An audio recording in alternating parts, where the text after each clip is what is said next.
The choreographer Wayne McGregor, the artist Olafur Eliasson, the musician Jamie XX and members of the Paris Opera Ballet will be bringing their collaborative spectacular, Tree of Codes, to headline the 2018 Sydney Festival.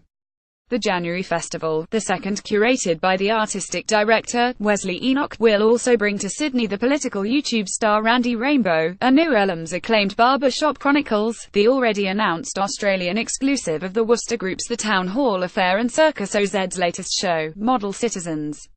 Loosely inspired by Jonathan Safran Foer's book Sculpture of the same name, Tree of Codes, which features contemporary ballet, high-tech lighting and design, and a rousing score, was described as the perfect festival event by The Guardian when it premiered at Manchester Festival in 2015.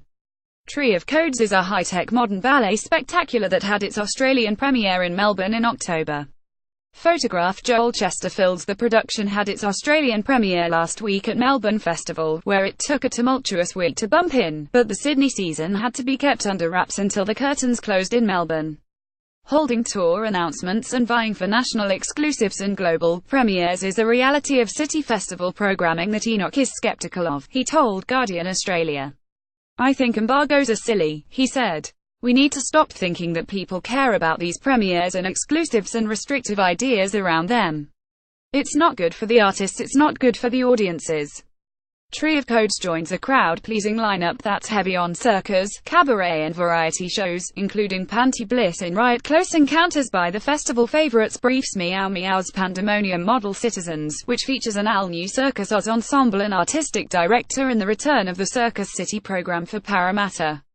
In 2017 the festival's Instagram opportunity came courtesy of a giant adult ball pit. Next year it will be Jurassic Plastic by the Japanese artist Hiroshi Fuji, a larger-scale interactive installation of 100,000 discarded plastic Japanese toys, which have been rebuilt into enormous toy-sauruses, with the biggest weighing 60 kilograms.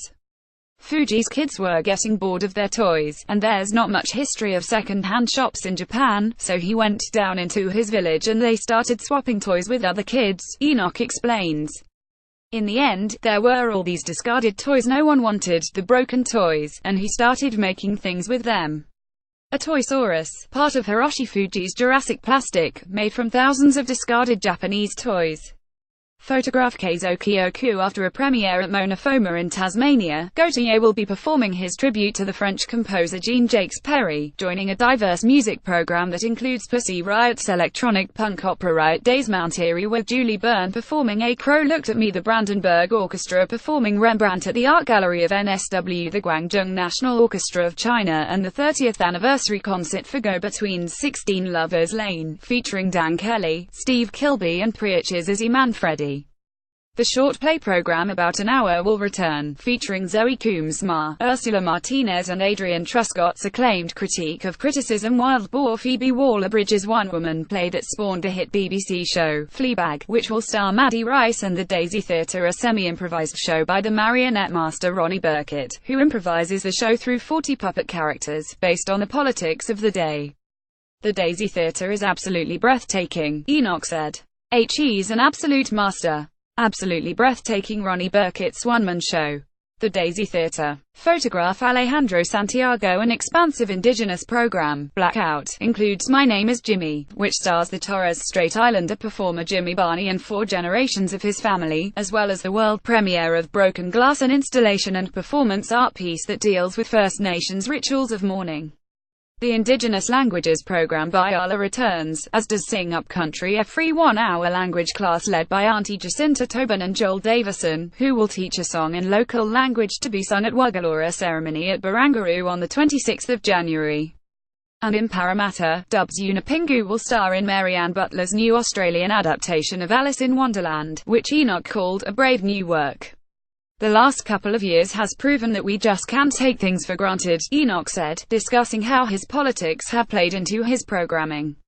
We have to enter into discussion and debate with generosity of spirit, and a kind of openness. And I think festivals are great for that. They're sort of like a soft entry into those debates and discussions. If you're talking about Aboriginal treaty, for instance, you can go see a show together, talk about the show, without having to confront each other. That's why I think artists need to play a greater role in the political and social debate. Ursula Martinez, Adrian Truscott and Zoe Coombs-Marr respond to their critics, and talk out of their arses, in Wild Boar. Photograph Murdo MacLeod for The Guardian. The festival will also feature the Seidler Salon Series, a series of talks and classical music concerts hosted in buildings designed by the modernist architect Harry Seidler, and Worcester Group's The Town Hall Affair, the legendary theatre company's new work, which reenacts and comments on the notorious 1971 debate between the U.S. novelist Norman Mailer and four high-profile feminists, including Germaine Greer. Other anticipated works announced for the festival include Acrobats' critically acclaimed Circus Meets Performance AR work This Is Not For Everyone. I saw it at Adelaide Fringe Festival. People expected a beer barn experience. It's quite the opposite. The circus work Backbone, From Gravity, Other Myths, Force Majeure's new work You Animal, You One-on-One interactive theatre experience Monroe Associates and The Wider Earth, which tells of Charles Darwin's journey across the planet through the work of Queensland Theatre and Dead Puppet Society. Enoch said that, when programming, it wasn't just about artistic excellence. For me, that's a given, he said. So then what's the next step? What's the most important story to tell? Why are we telling this story? How do we see the best, in a way that will grow our community? Sydney Festival runs from 628 January 2018. The full festival lineup is available here.